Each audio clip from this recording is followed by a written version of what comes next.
thank you for the 14th day, January 2017. We thank you for allowing us one more opportunity to praise and worship your name. Yes, Lord. Good morning, Grace. Good morning. Good morning. I'm so excited to be here. When I get emails or texts to preach, kind of because I'm so excited. Someone asked me to stand before the people of God and deliver a word from God. So I don't respond back immediately. Like I let it all settle in for a minute. Maybe they made a mistake. Maybe that you get the email saying that comes back saying I'm pulling this email back up, so I'm thinking I need to send it to you. So I always pause because I know it's really me. So I thank you in the mail for the invitation. It's there. I saw a post this morning from one of my friends that went to high school as a pastor, and he made a post about young preachers, and it was about waiting their time and being patient. And I always go back to Reverend Osmond first told me. The very thing he first told me about preaching is that preaching is by invitation and not irritation. So I'm always excited when he invites me. So it's because when it's my time, it's my time. So thank you. Thank you.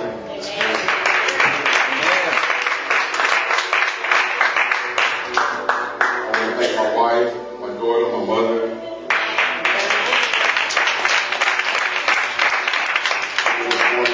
Marguerite, I call her the Black Mama Stewart because she is so creative in the kitchen.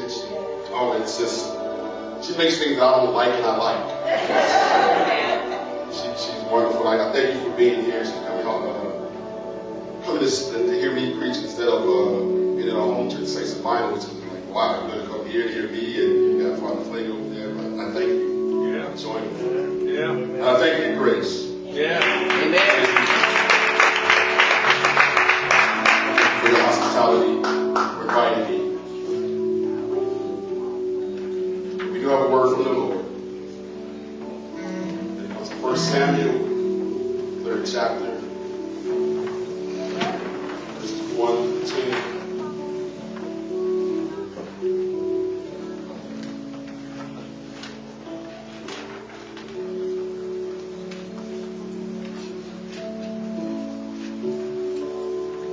And it reads, Now the boy Samuel was ministering to the Lord under Eli. The word of the Lord was rare in those days. Visits were not widespread. At that time, Eli, whose eyesight had begun to grow dim, so that he could not see, was lying down in his room. The lamp of God had not yet gone out, and Samuel was lying down in the temple of the Lord, where the ark of God was. The Lord called Samuel, Samuel, and he said, Here I am. And ran to Eli and said, Here I am, where you called me. But he said, I did not call. Lie down again. So he went and lay down. The Lord called again, Samuel, Samuel. Samuel got up and went to Eli and said, Here I am, for you called me. But he said, I did not call you. My son, lie down again. Now Samuel did not yet know the Lord, and the word of the Lord had not yet been revealed to him. The Lord called Samuel again a third time. He got up and went to Eli and said, Here I am, for you called me. Then Eli perceived that the Lord was calling the boy.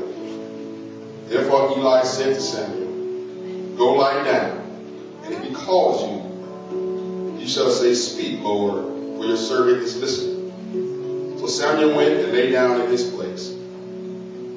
Now the Lord came and stood there, calling as before, Samuel, Samuel.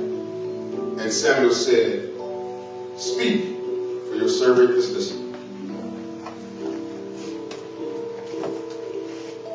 Help me pray on a topic this morning. God is speaking. Are you listening? Amen. Eternal, loving, magnificent God, have your way in this place right now. Let the people hear the words come out of me, but know the words are from you. Let your words penetrate me. Let them penetrate your people of God, so that we all leave here edified. Humble me, O God, in this moment, as you use me as your instrument. Fill this space with your love, your spirit, your compassion, your peace, and your joy. For we need you, O God, in this moment. And can't do without you. So have your way right now, O God. Fill this place with your spirit. Let your love abide.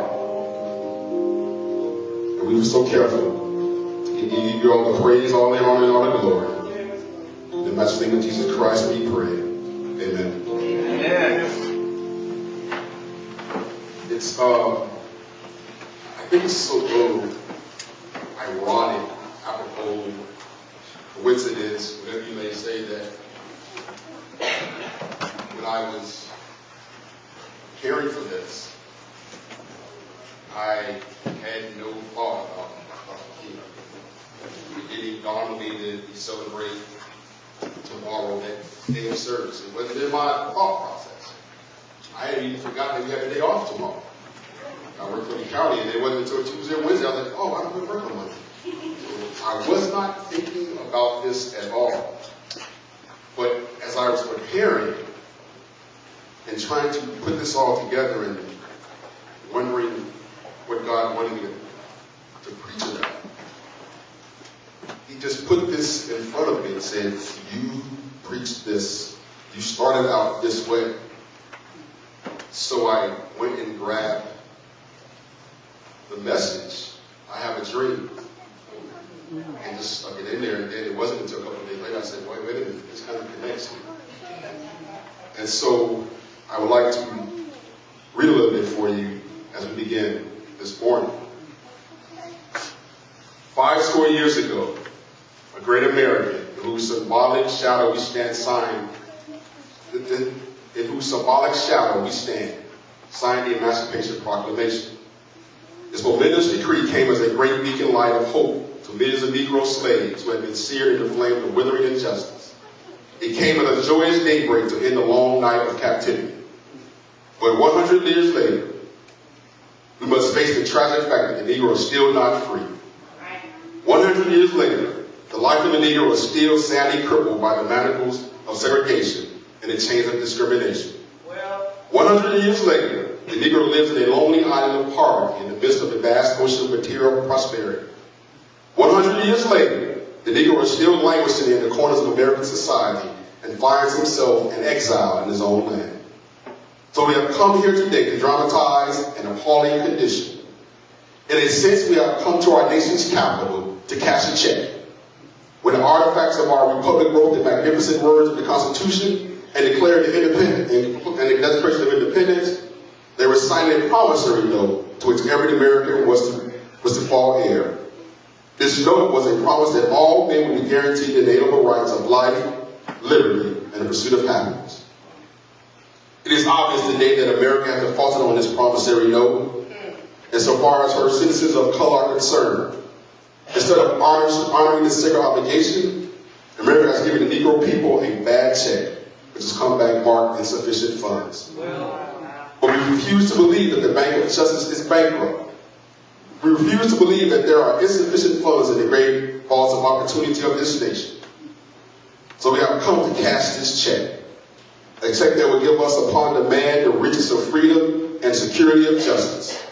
We have also come to this hallowed spot to remind America of the fierce urgency of now. This is no time to engage in the luxury of cooling off or to take the tranquilizing drug of gradualism. Now is the time to rise from the dark and desolate valley of segregation to the sunlit path of racial justice. Now is the time to open the doors of opportunity to all of God's children. Now is the time to lift our nation from the quicksands of racial injustice to the solid rock of brotherhood. It would be fatal for the nation to overlook the urgency of the moment and to underestimate the determination of the Negro. This is what when some of the Negro's legitimate discontent will not pass until there is an invigorating autumn of freedom and equality. 1963 is not an end, but a beginning. Those who hoped that the Negro needed to blow off steam will now be content when having a rude awakening if the nation returns to business as usual. There will be neither rest nor tranquility in America until the Negro is granted his full citizenship rights. The whirlwinds of revolt will continue to shake the foundations of our nation until the bright day of justice emerges. And as we walk, we must make the pledge that we shall march ahead. We cannot turn back. There are those who are asking the devotees of civil rights, when will we be satisfied? We can never be satisfied as long as our bodies, heavy with fatigue of travel, cannot gain lodging in the motels and the highways and the hotels of these cities.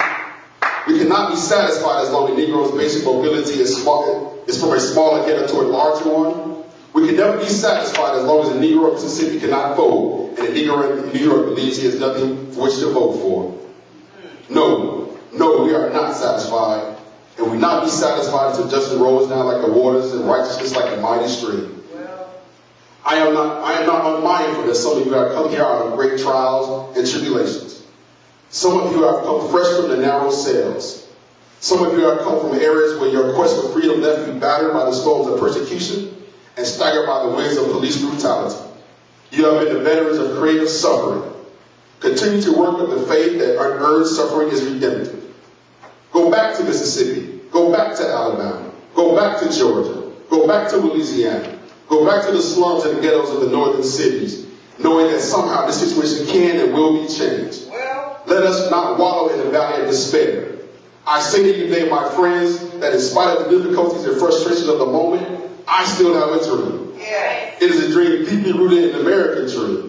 I have a dream that one day this nation will rise up and live by the true meaning of its creed. We hold these truths to be self-evident that all men are created equal. I have a dream that one day in the red hills of Georgia, the sons of former slaves and the sons of former slave owners will even sit down together at a table of brotherhood. I have a dream that one day the state of Mississippi, the desert state sweltering with the heat of injustice and oppression, will be transformed into an oasis of freedom and justice. I have a dream that my 4 children will one day live in a nation where they will not be judged by the color of their skin or by the content of their character. I have a dream today. I have a dream that one day the state of Alabama, whose governor's lips are presently dripping with the words of interposition and nullification, will be transformed into a situation where the little black boys and little black girls will join hands with little white boys and little white girls and walk together as sisters and brothers. I have a dream today. I have a dream that one day every valley shall be exalted. Every hill and mountain shall be made low. The rough places will be made plain. The crooked places will be made straight. And the glory of the Lord shall be revealed. And all flesh shall see it together. This is our hope. This is our faith with which I return to the South. With this faith we'll be able to hew out a mountain of despair, or hew out a mountain of despair with a stone of hope. With this faith we'll be able to transform the jangling discords of our nation into a beautiful symphony of brotherhood. With this faith, we'll be able to work together, to pray together, to struggle together, to go to jail together, to stand up for freedom together, knowing that we will all be free one day. This will be the day when all God's children will be able to sing with the new meaning, my country, 'tis of thee, sweet land of liberty, of thee I sing, land where my fathers died, land where the pilgrims cried, from every mountain let freedom ring. And for Belgrade to be a great nation, this must become true. So let freedom ring from the prestigious hilltops of New Hampshire. Let freedom ring from the mighty mountains of New York. Let freedom ring from the mighty Alleghenies of Pennsylvania. Let freedom ring from the snow-capped Rockies of Colorado. Let freedom ring from the courageous peaks of California. But not only that, let freedom ring from the Stone Mountain of Georgia. Let freedom ring from Lookout Mountain of Tennessee. Let freedom ring from every hill and every molehill in Mississippi. From every mountainside, let freedom ring. When we let freedom ring, we will let it ring from every valley and every hamlet, from every state and from every city. And we'll be able to speed up the day that when all God's children, black men and white men, Jews and Gentiles, Protestants and Catholics, will be able to join hands and sing the words of the old Negro spiritual, free at last, free at last. Thank God Almighty, we are free at last. Amen.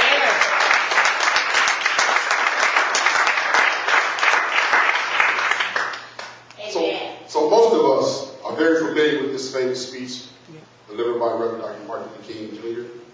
during that march in Washington in that August of 1963. We all get a sense of pride and a tingle of excitement runs through our bodies when the words of freedom are forged in that powerful message. But what tends to get lost when we think about Dr. King and his many achievements, his powerful sermons and messages, is that without the voice of God penetrating his heart and lifting up his soul, the civil rights movement may not have reached the heights or been as successful as it was. If Dr. King would have listened to the voices in his own head and not the voice of God. You see, we all tend to celebrate successes, the triumphs, the accomplishments, but pay little attention to the midnight hour struggle. Those sleepless nights when we are at our weakest, wondering what are we going to do. You see, before Dr. King got to the mountaintop or had a dream, he had a kitchen table experience. Yes. We talk about Dr. King, the leader, the great orator, the fighter for justice, equality, freedom, and nonviolent actions. But we seldom talk about Dr. King being afraid, unsure of himself, sitting at his kitchen table after just receiving a death threat and wanting to quit. Dr. King writes in his sermon titled, God is Able. King talks about that night. And I'll read a little bit here. It says, after a particularly strenuous day, I settled in bed at a late hour and was about to doze off when the telephone rang. An angry voice said, listen, we've taken all we want from you. Before next week, you'll be sorry you ever came to Montgomery. I hung up but could not go to sleep. It seemed all my fears had come down on me at once. I had reached a saturation point. I got out of bed and began to walk the floor. Finally, I went to the kitchen and heated a pot of coffee. I was ready to give up. I tried to think of a way to move out of the picture without appearing to be a coward. In this state of exhaustion, when my courage had almost gone, I took my problem to God. My head in my hands, I bowed over the kitchen table and prayed aloud. The words I spoke to God that midnight are still vivid in my memory. I'm here taking a stand for what I believe in, what I believe is right. But now I'm afraid. The people are looking to me for leadership. And if I stand before them without strength, they too will falter. I'm at the end of my powers. I have nothing left. I have come to the point where I can't face it alone. At that moment, I experienced the presence of the divine as I had never experienced it before. It seemed as though I could hear the quiet assurance of the inner voice saying, stand up for righteousness. Stand up for truth. God will be at your side forever. Almost at once, my fears passed from me. My uncertainty disappeared. I was ready to face anything. The outer situation remained the same, but God had given me inner calm. So my brothers and sisters, we can't expect to get to those mountaintop moments, those moments when we are sure that God is with us and will not forsake us if we don't take time to hear God's voice. Come on. Before we embark on doing God's work, we have to be in a position to hear God first. In our text this morning, we have the voice Samuel being called by God in that midnight hour. So let's see what the text teaches us today. Now the text tells us that Samuel was ministering to the Lord under the supervision of Eli. And God's voice was rarely heard in those days. During the middle of the night, Eli heard a voice call out his name. And he thought it was, or Samuel heard a voice in the middle of the night call out his name. And he thought it was Eli. And he went to Eli and said, here I am. But Eli instructed him to go back to bed because he did not call him. And so what struck me in reading this text, particularly the very first verse, it says this word ministry got to me thinking, how can we minister to a God that has everything? A God that is the author and finisher of our lives. How can we give unto God that he has never seen nor heard from? So we need to understand the backstory. As Samuel was given to God by his mother Hannah, because she prayed to God for a son, and God heard her prayer. Because in chapters 1 and chapter 2, we learn about Hannah, who was married to Elkanah. Actually, Elkanah had two wives, Peninnah and Hannah. And Peninnah was blessing Elkanah with children, but Hannah was barren. And Peninnah was giving Hannah business. She was really making her feel bad about her barrenness. And so Hannah went to God and prayed and prayed and constantly kept going to the temple. She even went to the temple one time and was praying, but her lips weren't moving. And Eli, sitting at the doorsteps of the temple, saw her and accused her of being drunk. And so it was interesting that here is the man of God, the priest, denying Hannah her right to petition God. So we have to be persistent if we want God to work with us. Don't let anyone get in between you and your God. If you are going to God, don't let anybody stand in your way. I don't care how it makes you look, how it makes you sound, what position it puts you in, how uncomfortable it makes you feel. If you're going to God, don't let anybody divide you between you and your God. And so, God heard Hannah, and He blessed her with a son. And so Hannah, after she had finished weaning him, gave him to the church and gave him to God. And so that was his place. He was in the temple with Eli, and Eli was, let's say, training him. But what we can't miss out on this is that Eli also had two sons who were priests. But they weren't very good priests. They were so corrupt that they were stealing from God in God's house. But the text tells us that when people brought the sacrifices to God, what their job was to take that sacrifice and put it into a pot, a cauldron, whatever, and boil that sacrifice. And what they were doing was letting the meat fall off the bone. And so the priest would take their forks and stick it into the pot, and whatever came out is what they got. And so if it was the fat of the calf, they got the fat of the calf. If it was the skin, they got the skin. If it was a small piece of the small piece, a big piece of the big piece, whatever came off that fork is what they got. But that wasn't good enough for them.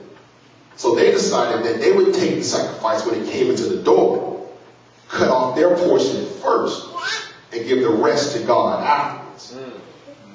That sounds very familiar to me. And we sometimes take what we want and give God what's left. See, God had it the other way around. We give to God first, and then we do what we have left with it. We give unto God first, and then the blessings that God gives us is what we work with. But sometimes we twist it around and say, I'm going to take mine first, and then I'll let you have what's left, because what's important to me is my sanity. What's important to me is my comfort. What's important to me is my prosperity. So I'll handle this on my own, and I'll let God work this out for me. And so the interesting thing is, God got upset with this. And so in the text it says, how do you go to God and pray for those two when they're the ones that are hurting God? It's different if I'm hurting a fellow man. I can go to God and say, God, help me with this situation with my fellow man, but they're hurting God. And Eli, knowing what was going on, did not step in to correct them. And God noticed that. And God told them that. God told Eli, because of what your sons, what they're doing, and your lack of correction or interceding and stopping them, I'm going to punish all of you. So you're in this time where God is not talking. He's not speaking. But you got Samuel, who is ministering to a Lord that he has not heard from and does not know. But God will use who God wants to use to accomplish his goals. Mm-hmm. So the first point in this message that I want to bring up is that you have Samuel, who was ministering, who was in his place ministering. But the first point I want to bring up is that you can't minister to the people of God until you first minister to the Lord our God. Amen. Amen. So how are you going to be a service to others? Or better yet, what is your service to others? You haven't gone to God first. You see, we have to be careful that our ministry is not about us. Or that we have placed the people we are trying to minister to before God. If we do our ministry, then, if we do our ministry, then it becomes the work and not about, if our ministry becomes about the work and not about God, what's the value in our work? Because it becomes about the work. It's about what we're doing. It's about people seeing what we do. And then it becomes about people praising us for what we do. And we've left God to the side. You see, look at Dr. King. Look at that moment he had at the kitchen table. If it was not for Dr. King pausing and going to God in that moment of fear, in this moment of uncertainty, what direction would the movement have gone? Would Dr. King have lived a much longer life if he would have not stopped to minister to the Lord first? What if he had decided that this moment was too big for him, and that the struggle was too big, or the task was too great? What if we had listened to those white ministers that were encouraging him to just let time take care of the injustices and the world, injustice of the world, and not take up the nonviolent protest? What if he would have just said, "It's just too big for me, I'll walk away"? But what does ministering to the Lord look like? For Samuel and for us, it was and it is not that much different. We have to pray to God. We have to praise God. We have to serve others. We have to lift up the Lord in song and dance. We have to acknowledge that God is above and is worthy to be praised. God gets the best from us. And not like Eli's son that took the best for themselves, then gave God what was left over. My brothers and sisters, we should examine ourselves very honestly before God. Let us ask God, "Oh Lord, am I really ministering to you or to the work? Oh Lord, is my ministry unto the house or unto you?" If we are sweating from morning till evening, then can we surely say to ourselves that we are ministering to the house and not to the Lord? You know, this reminds me of last year when I was interning with the night ministry. And so those that are not familiar, the night ministry has a bus that goes out throughout the city, north side, west side, south side. And we have a social worker, and we have a nurse on the bus. And we have groups that feed us to provide food. And you have 2 or 3 ministers on the bus. And the only way they know they were ministers is we have to wear our collars. But our role isn't to talk about God. Our role isn't to evangelize. Our role is just to show the presence of God in that space. Because there's food being given, there are medical services being provided, there's social work helping people get jobs and homes. But the role of the minister on that bus is just to be there and say that God is in this space. And it's so interesting to me that of all the conversations I've ever had, I wasn't the one that brought up God. I wasn't the one that said, "Let's pray." I wasn't the one that talked about church. It was the folks that we were there talking to that come to us and say, "Pray for me." Ask me what church is this ministry from. But that's how you do it when you aren't trying to force your Christianity, your religion, your beliefs on others. If you just show them that God is there, God will do all of the work and draw those unto Him. But we've got to be in a position to say that we are in this space and let God do all the tracking. So let us get back to the text. So the Lord called Samuel. He called his name 2 more times, for a total of 3 times. And each time Samuel ran to Eli saying, "Here I am." But on the 3rd time, Eli realized that it was God that was calling Samuel and instructed him to go lay back down. And when he hears it again, tells him to speak to God, say, "Your servant is listening." So here's the second point in this message.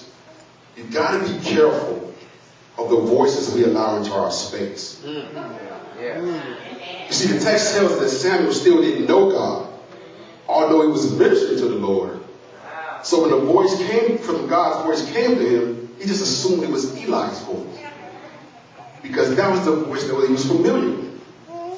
So we've got to be careful of who or what we grant access into our life. What voices do we listen to the most? What people are in our circles that have influence over our actions, our thoughts, or our way of being? So look at Dr. King and his kitchen table experience. What if he was sipping on that cup of coffee and he decided to pack up the family the next morning and leave Montgomery? We have to be mindful of that voice of influence to be our own voice. And if we're not listening to God, listen to what God has to say, we can be our own tormentors. But look at what the text tells Samuel. What the text says, Samuel runs to Eli, the priest, and Eli sends him back to bed. See, sometimes those that are representative of God are not the voices we should be listening to. The Reverend Ozzie says it all the time. Don't get caught up in the messenger, but focus on the message. And he also tells us, from a preaching perspective, it's not about the crowd, but it's about the Christ. Because we all know that crowds will lift us up just to bring us back down. So we have to be mindful of what we're listening to. Because we as people, we're so quick to wrap ourselves around familiar voices, or voices that only agree with us, or voices that make us feel good. That when we're in trouble or need someone to talk to, we immediately run to those voices first. And then if we don't go to God at all, or won't go to God when we're desperate. I stopped by to tell you this morning that ye seek first the kingdom of God. And ask yourself, what is God telling me to do? Yes. God is speaking, but are we listening? These voices, we would think that in 2018 we're way beyond this thought that we as black people are inferior. But these voices are still out there. And it just brings to my memory of my wife last weekend. Last Saturday, she was with some friends, a group of women, a group of black women, and they were being interviewed. And the only reason that they had come together because one of our neighbor's daughters, who's in college, had went to her professor and said, I want to interview 40 black professional women for her project she was working on. And her professor suggested to her that you probably won't find 40 black professional women. And it would be best if you found 40 low-income women. It would be easier for you. Voices that are pointing us in a direction that tears us down. In 2018, that's still a thing. And so when black women do what black women do, they called the cavalry and they got together. And they made sure she found 40 voices that would lift her up and not bring her down. Because it's imperative that we listen to what God is saying, because we as citizens of the United States find ourselves being forced to listen to a voice from the White House day after day, week after week, month after month, tell us that he cares nothing about the people of color. Yep. According to him, we're descendants from a feces-filled continents and countries, not worthy to live in these yet United States of America. Where according to him, we must spend billions upon billions of dollars to build a wall to keep people of color out of this country. Yep. We are bombarded by voices that continue to tell us that we are black people and we are not good enough. We're not smart enough. Or we are somehow deficient. And instead of being acknowledged for building this country, we are constantly being marginalized and placed on the margins of society. That's why, my brothers and sisters, we have to position ourselves to be able to hear God's voice when God speaks. God is still speaking, but we have to be in position to listen to God's voice so that when He calls our name, we can hear Him and say, "Here I am, Lord, speak to me." Yes. In that midnight hour when your best girlfriend is home snuggled up with her boo, when When your boys say you're tripping, and stop being soft. When it's too late to call mom. When your spouse just don't understand. Who are you going to call to hear your prayers? Who are you going to call to wipe your tears of your soul? God was there before any of them, and God will be there after them. God is speaking, but we have to be in position to listen to what God says. Yes. My final point for this morning is that we have to follow God's instructions. Because as you see, when God finally got Samuel to listen and started speaking to him, what he told Samuel wasn't good news. He told him that he was going to destroy Eli and his family for being disobedient. And so when he spoke to Samuel, and then Eli came over the next morning and said, what did he say? And tell me what he said. He said, don't hide the truth. Tell me what God said. Samuel explains the punishment that Eli and his family would suffer. So when we come into a space where we've met God and we've encountered God, we've got to do what God is telling us to do. Yes. We've got to act on it. Yes. We should be leaving an encounter with God with an explosion. Because if we go back to that night at the kitchen table, what if Dr. King had said to Coretta the next morning, baby, I talked to God. God said we're going to stay and fight. And Coretta said, no, let's go back home. And he listened. What happens to that encounter? We wasted that experience of being with God. Because God has said, you go, you do. Because we have to be confident enough to know that when God sends us somewhere, God's going to already provide us what we need when we get there. You know, our faith requires us to do things that are sometimes uncomfortable. Yes. It requires us to be in places that we're unfamiliar with. It requires us to be able to say, I'm going to do even though I don't see how. I mean, if we really think about it, we're sitting in a space right now that Reverend Mel wasn't thinking about 10 years ago, 30 years ago, 20 years, 40 years ago.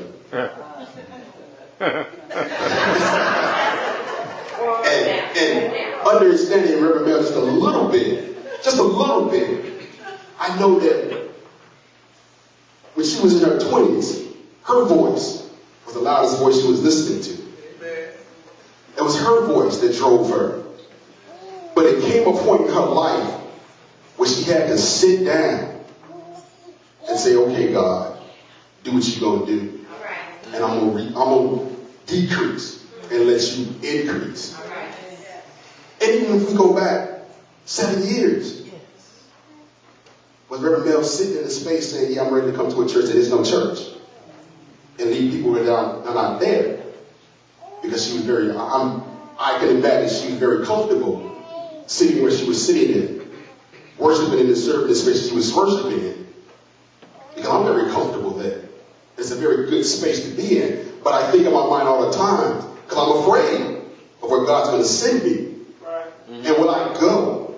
Will I listen? Yes. We can hear God.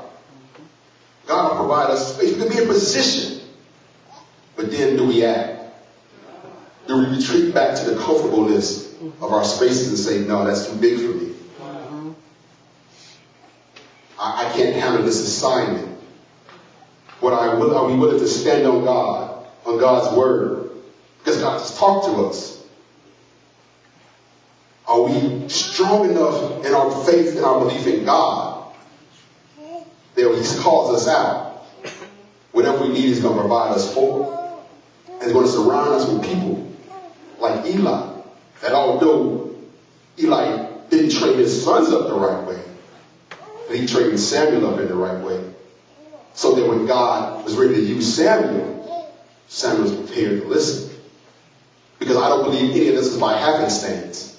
I don't believe that God gave Samuel to Hannah, and Hannah's thought was to give it back to God, was just because something didn't just happen. I firmly believe that God said, I see these two priests and I see Eli, and Eli is going to, his lights are dimming. I've got to prepare someone that's going to be that voice, that's going to lead us to the next voice. Because we are all called to be called in the next one. We are all called in the next one. We are not all. Our job is to fill our space, to do our role for the next one behind us. For God said, for Jesus said, I'm going to make it so that you can do greater things than I. So I'm preparing you. So even Jesus was preparing us to do more things. There's not a prophet in the Bible that wasn't preparing someone else to come behind him. So if we're not fulfilling our roles and our tasks, we're leaving a void that God has to fill with someone else. And then we've got to go around a curve and down the street and through some alleys to figure out where we need to be. Because God's plan is going to come together. But are we willing to act when God starts speaking? No one said it was easy. But it is our duty to serve God. So those that are coming up behind us, we be prepared to serve in their ways. So as I close this morning, I encourage you to position yourselves or allow yourself to be positioned by God so that when God starts talking, you can hear God's voice.